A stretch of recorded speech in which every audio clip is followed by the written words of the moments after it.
Muy buenas a todos, amados, y bienvenidos de nuevo a este vuestro espacio, Cafecito con el Rey. Bienvenidos de nuevo a otro episodio para poder seguir profundizando en las escrituras. Y hoy vamos a seguir hablando de la fe, un tema muy interesante que es el crecimiento de la fe. Sabemos que la fe no es algo que permanece quieto, no es algo estático, sino que al contrario, estamos llamados a desarrollarla, que crezca, que madure. Y en la Biblia, Jesús habla de personas con poca fe, con gran fe y con una fe que podía mover montañas. Así que con la guía de la palabra de Dios vamos a profundizar hoy en este tema. Pero antes, chicas, ¿qué tal? ¿Cómo estáis? ¿Os parece listas para este tema? Hola chicas, Sandrita, Lore, hola a toda la audiencia, bendiciones para todos en sus casas. Yo aquí desde Miami, pues les digo que estoy maravillosamente encantada de volver a compartir y profundizar más en este tema de la fe. Y pues aquí estamos, deseando caminar en la palabra de Dios. Así es, chicas. Yo también encantada desde aquí, desde México, pues para poder seguir platicando de este tema tan interesante que de verdad que yo creo que 4, 5, 6, 7 programas no bastarían para poder ir desmenuzando esa palabra fe y poder ir comprendiendo en su contexto. La verdad es que estoy bien contenta. Amén. Pues, chicas, iniciamos con la primera pregunta, que vamos a ir a Romanos 10, 17, donde dice que la fe viene por el oír y el oír la palabra de Dios. Entonces, Yaxi, ¿cómo se inicia el proceso del crecimiento de la fe según ese versículo? Bueno, según escuchamos la palabra oír, es simplemente escuchar algo y ya está, ¿verdad? Sin embargo, no, la intención de esta palabra oír es exactamente igual que la intención del primer y más grande mandamiento, que es el Shema Israel. Shema, que es la palabra en hebreo de oír, no significa solamente algo que tú oyes, sino algo que tú escuchas con intención. Tu intención está basada en que lo que estás escuchando lo vas a poner por obra. Así que esto realmente es necesario tenerlo muy claro para entender que este oír la palabra, este desglosar la palabra, la escritura, pues está implícitamente ligado con tu obediencia a Dios. También es importante entender que el que oye y obedece es porque ya reconoce a Jesucristo, porque ya ha tenido un encuentro personal con Jesucristo, que si nos vamos, por ejemplo, a Juan 1:1 y el versículo 14 también afirma que Él es la palabra hecha carne, Él es el verbo, todo lo que Él enseñó, todo lo que Él modeló, es lo que nosotros debemos poner por obra. Y el escuchar su palabra es lo mismo que estar adentrados en la palabra y en las ordenanzas, en los mandamientos ya dados por Él. La palabra dice en Juan 12:49 al 50 que Él no trajo mandamiento nuevo, sino que son los mismos mandamientos ya dados en esos 5 primeros libros de la palabra. Así que definitivamente y básicamente lo que significa que la fe viene por el oír y el oír y el oír de la palabra es cuando nosotros lo que se nos ha dado lo ponemos en práctica y en nuestro corazón nosotros estamos obedeciendo realmente a Dios. Un dato muy interesante, ¿no? Porque nosotros pensamos muchas veces que oír, pues nada, te entra por un oído y te sale por el otro. Pero desde el hebreo, pues entender que oír, escuchar es escuchar y poner en práctica. Lore, en Lucas 17:5, los apóstoles le dijeron a Jesús, aumentanos la fe. ¿Qué nos enseña esta petición sobre el deseo y la necesidad de crecer en la fe? Claro, la palabra nos dice que a cada uno se nos fue dada una porción de fe. Vamos a leerlo en la escritura. Romanos 12:3, por la gracia que me fue dada, digo a cada cual que esté entre vosotros, que no piense más altamente de lo que debe de pensar, sino que piense con sobriedad según la medida de fe que Dios dio a cada uno. ¿Esto qué nos demuestra? Nos demuestra que Dios otorga una medida a cada persona, pero es responsabilidad de la persona comenzar a fortalecerla. Y tal vez nos preguntaremos, ¿y de qué manera yo puedo fortalecer mi fe? La fe se fortalece a través de la obediencia. Cuando nosotros, a pesar del panorama que vemos enfrente, comenzamos a obedecer al Creador, comenzamos a confiar, es ahí donde nosotros vamos a comenzar a fortalecer esa confianza, esa fidelidad que tenemos hacia el Creador. Un ejemplo muy claro, pues bueno, lo citamos ya en programas anteriores, es Abraham. Abraham nos mostró justamente ese proceso de crecimiento de la fe. Vamos a leer algunos versículos. Nos dice Génesis 26:5, por cuanto Abraham, tu padre, oyó mi voz y guardó mi precepto, mis mandamientos, mis estatutos y mis leyes. A veces pensamos que Abraham simplemente tuvo fe y listo. Y no, lo que nos dice la Escritura, que él obedeció los mandamientos, y esto nos permite también poder comprender de qué manera se fortalece. Yo lo veo así, chicas, familia bonita ahí en casita, yo lo veo como el músculo. El músculo, pues todos tenemos músculo, pero en la medida en que lo fortalezcamos, ese músculo crece. Entonces, es lo mismo con la fe. Todos tenemos fe. Dios le dio a cada uno la porción adecuada. Sin embargo, es nuestra responsabilidad fortalecerla. Otro ejemplo también que vemos es acerca cuando sacó Moisés al pueblo de Israel de Egipto. Obviamente llevó un proceso, pero cuando ellos ven la maravilla de cómo se abre el Mar Rojo, obviamente su fe se fortaleció, les permitió entrar en el desierto y confiar en que Dios los iba a proveer. Y no solamente los provió un día ni dos, sino 40 años en el desierto, en donde no hay ni agua, no hay comida, no hay nada, ahí Dios se manifestó. Ahora, ¿qué tenemos que ver respecto a lo que comentó Jesucristo o lo que le dijeron sus discípulos a Jesucristo? Justamente lo siguiente, vamos a continuar leyendo. Lucas 17:6 dijo, Señor, si tienes fe como un grano de mostaza, diráis al sicómoro, sé desarraigado y sé plantado en el mar y os obedecerá. Parte de lo que nosotros hemos analizado en programas anteriores respecto a la fe, ¿qué significa fe? ¿Qué es esa emuná, esa fidelidad? De hecho, también se traduce como firmeza. Vemos a Moisés levantando las manos y parte de lo que nos muestra es esa fidelidad. Él se cansaba, obviamente era un esfuerzo físico, sin embargo, ¿qué es lo que nos muestra? Tuvo ayuda y pues bueno, los pudo seguir levantando. Entonces, en la medida en que nosotros vayamos trabajando esa fe, así sea tan pequeñita como un granito de mostaza, pero que sea sincera esa fe, puede hacer grandes milagros como tan solo decir a una montaña, muévete de ahí y plántate en otro lugar. Ya lo comentabas en un principio, Sandrita. Entonces, es importante comenzar a conocer al Creador para que nosotros podamos fortalecer esa fe, porque la fe viene del oír su palabra. Y esa sería como una manera también de interpretarlo, Sandrita. Chicas, en segunda de Tesalonicenses 1:3, Pablo dice que la fe de los creyentes crece en sobremanera. Yaxi, ¿cuáles son las evidencias de una fe que está en crecimiento, según este pasaje? Bueno, hemos hablado aquí ya en diferentes capítulos de este tema de la fe, que efectivamente la fe sin obras es muerta. Hemos dicho también que nosotros las obras no nos salvan en absoluto. Sin embargo, lo que denota, lo que refleja la salvación que Jesús nos ha regalado a nosotros, que Dios nos ha dado a nosotros, son las obras y los frutos, ¿no?, que nosotros damos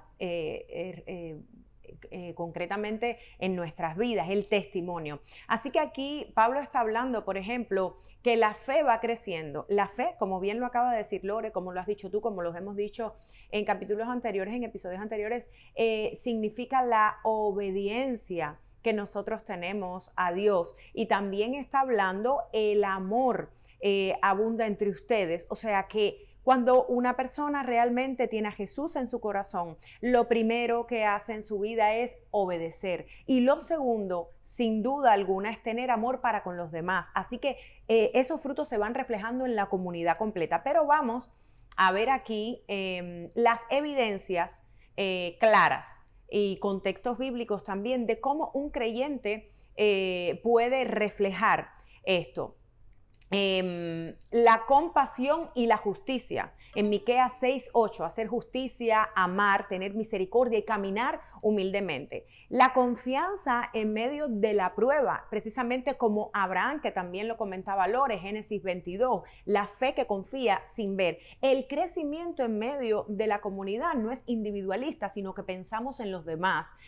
La disciplina espiritual diaria, que es la oración, el estudio de la palabra, los actos de bondad. En resumen, Segunda de Tesalonicenses 1:3, y la perspectiva real de la palabra. Aquí Pablo está diciendo que una fe que crece en sobremanera se manifiesta en mayor confianza y obediencia a Dios, aumento del amor activo hacia los demás, obras visibles de justicia, fidelidad y misericordia, y una vida de comunidad fiel, no aislada. Así que la fe no es solo algo que se siente, sino es algo que se vive y que se expresa. Lore, en Santiago 1:3 dice que la prueba de vuestra fe produce paciencia. ¿Cómo nos ayudan las adversidades a crecer espiritualmente en nuestra confianza en Dios? De muchas maneras, Sandrita. Sabemos que cuando las cosas están yendo bien, es muy fácil tener fe en Dios. Es muy fácil exaltarlo, es muy fácil adorarlo, es muy fácil amarlo. Pero la verdadera fe se prueba cuando vienen los momentos de adversidad. Los momentos de adversidad permiten corroborar si esa fe es verdadera o no. Vamos a leer un poquito la escritura. Nos dice en primera de Pedro 1:7, para que la prueba de vuestra fe, mucho más preciosa que el oro, el cual, aunque perecedero, es probado por fuego, sea hallada en alabanza, gloria y honra en la revelación de Jesucristo. Nos dice la escritura que la fe tiene que ser pasada por fuego, así como el oro, para saber si es verdadero. ¿Qué representa ese fuego? Ese fuego representan las pruebas, las adversidades que Dios mismo permite en nuestras vidas para que nosotros podamos ver qué hay dentro de nuestro corazón.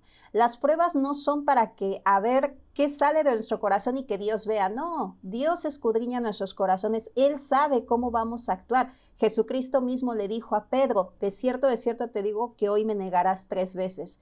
¿Por qué? Porque a veces como seres humanos creemos que vamos a actuar de cierta manera, nos apasionamos, cuando las cosas están bien decimos yo te voy a adorar siempre, pero cuando viene la prueba se aflige la carne, se aflige el corazón, se aflige el espíritu, y es ahí donde nosotros comenzamos a dudar. ¿Por qué permites esto? ¿Por qué si yo te he servido? ¿Por qué si yo no he hecho? Y empezamos a reclamarle a Dios y no nos damos cuenta que lo único que hacen las pruebas es evidenciar qué hay en nuestro corazón y, como lo acabamos de leer, si nuestra fe es verdadera. Entonces, cuando nosotros estemos en momentos de prueba, nunca debemos de olvidar que es precisamente para saber si esa fe es verdadera, y si no es verdadera, poder hacer arrepentimiento, poder pedirle a Dios que fortalezca nuestra fe. ¿Qué es lo que nos dice en la escritura en Lucas 17? Lucas 17:5, dijeron los apóstoles al Señor, aumentanos la fe. Y eso es lo que cada uno de los creyentes, cada uno de nosotros debemos de pedirle a Dios cuando nos sintamos débiles, cuando nos sintamos abatidos, cuando sintamos que estamos a punto, inclusive de pecar en contra de Dios, pedirle a Él, por favor, auméntame la fe. Auméntame la fe, ayúdame a fortalecerla, ayúdame. Y Dios siempre responde, Él es bueno y Él nunca rechaza ninguna petición. Amén. Chicas, no sé qué pensáis vosotras, pero algo crucial en el crecimiento de nuestra fe es el espíritu de santidad, el espíritu de Dios. El Espíritu Santo nos guía, nos redarguye y nos ayuda a hacer la voluntad de Dios. Fortalece nuestra fe, y que no es por fuerza, o sea, no es por lo que tú puedas dar, por tu fuerza, por tu voluntad, no es por ningún poder, sino por tu Santo Espíritu. Y dice la Escritura que si nosotros, siendo malos, sabemos dar buenas dádivas a nuestros hijos, cuanto más nuestro Padre que está en el cielo nos dará el Espíritu Santo y quien se lo pida. Salmo 143:10 dice, enséñame a hacer tu voluntad, porque tú eres mi Dios, que tu buen espíritu me guíe por un terreno sin obstáculos. Tu Espíritu Santo nos guía. Hablábamos hace un minuto que no es por fuerza, sino que es por el espíritu. Y Ezequiel 36:27 nos dice algo muy revelado. Dice, infundiré mi espíritu en ustedes y haré que sigan mis preceptos y obedezcan mis leyes.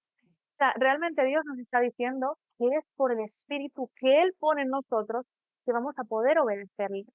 El Espíritu Santo definitivamente nos da poder, libertad. En Él hay poder, hay libertad y hay verdad. Entonces, ¿de qué manera podemos ser más sensibles a la guía del Espíritu Santo para fortalecer nuestra fe?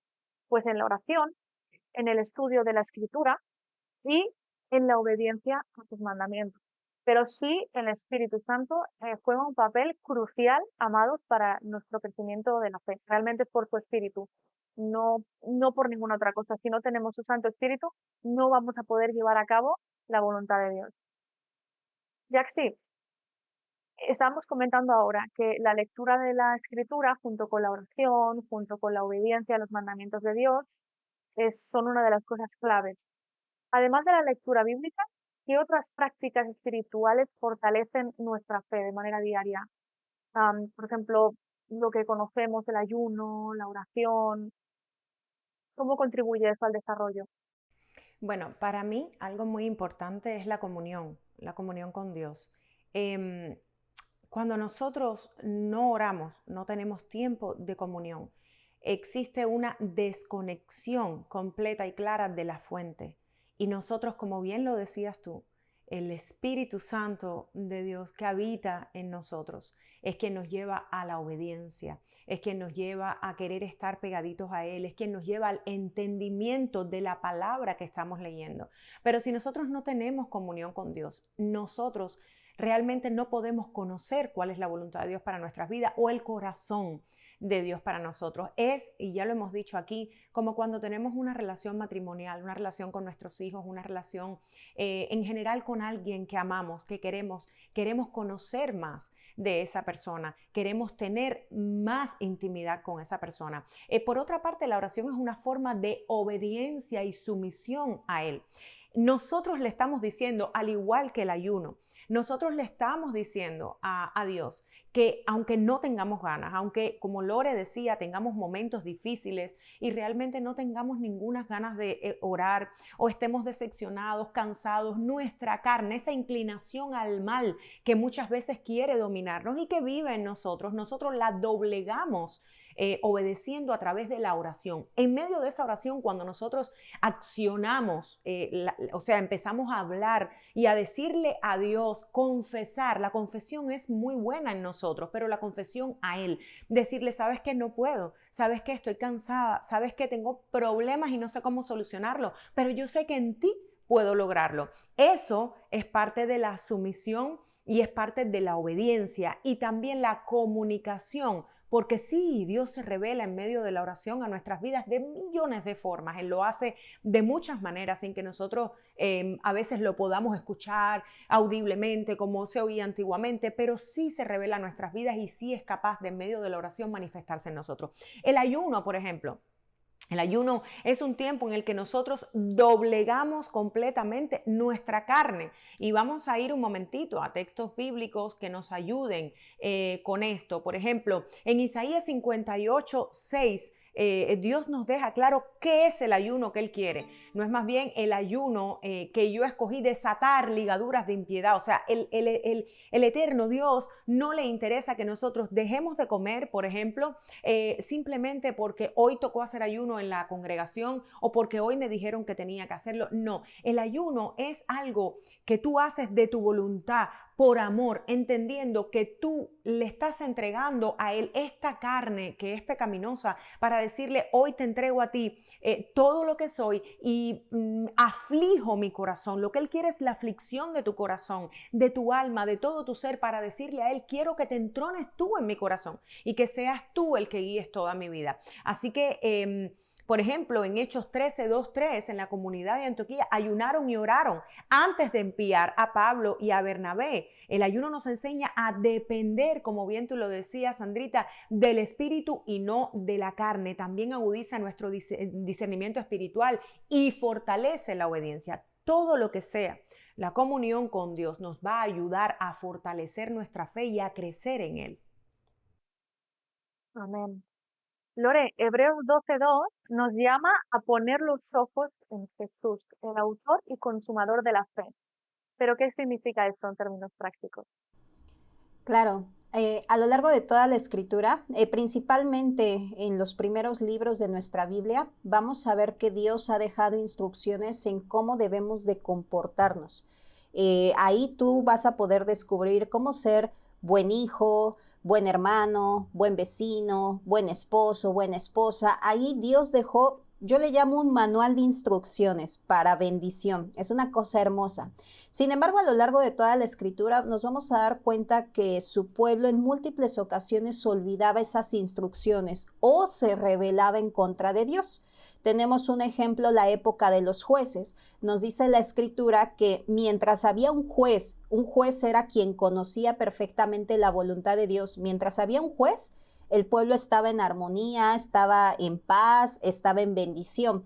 Pero al fallecer ese juez, se levantaba una generación, dice la escritura, que no conocía las maravillas que había hecho Dios, que no había conocido de cómo Dios sacó a su pueblo de Egipto, etcétera. Y comenzaban a desviarse, a adorar otros dioses. De hecho, si tienes oportunidad de leer el libro de Jueces, te invito a que lo leas. En múltiples ocasiones dice, cada quien hacía conforme mejor le parecía. Y esto es impactante porque hoy en día es igual. Cada quien hacemos conforme nos parece y no conforme Dios ordena. Entonces, ¿qué es lo que acontecía? Obviamente esa generación se desviaba. Acorde a lo que nos dice el libro de Deuteronomio, Dios mandaba un pueblo enemigo para oprimir a su pueblo. Se levantaba un libertador, los libertaba y pues bueno, otra vez volvían a reinar en paz.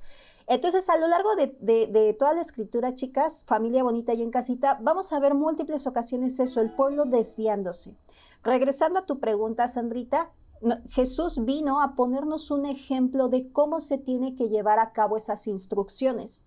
No es que haya, no es que haya traído algo nuevo que no fuera haber dicho, no se fuera a haber dicho antes. Ya todo ya estaba escrito. Más bien él vino como a marcarnos el camino, el ejemplo de cómo vivir.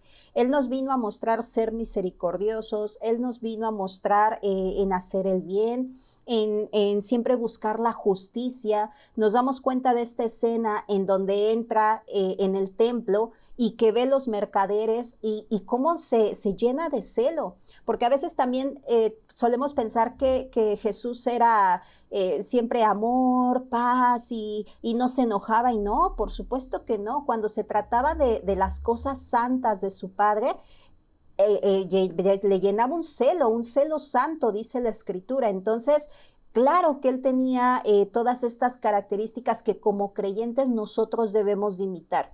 No en vano Pablo dice, sed imitadores de mí como yo lo soy de Cristo. Entonces, ¿qué nos dice la escritura respecto a seguir las pisadas del Mesías? Nos dice lo siguiente. En primera de Juan 2, 4, 6 dice, el que dice, yo le conozco y no guarda sus mandamientos, está hablando de Jesucristo, es un mentiroso y la verdad no está en él. El que dice que permanece en él debe de andar como él anduvo. La escritura es bien clara, en todo momento nos insta a seguir al Mesías como él caminó. Si nosotros vemos su vida, vamos a ver que él siempre fue obediente a los mandamientos. Y la pregunta que deberíamos de hacernos, Sandrita, Jaxi, familia bonita y en casita, sería, ¿por qué le llamamos maestro si muchas veces hacemos lo contrario de lo que él nos enseñó? Antiguamente, los discípulos de un rabino lo que hacían es que seguían las pisadas de su maestro.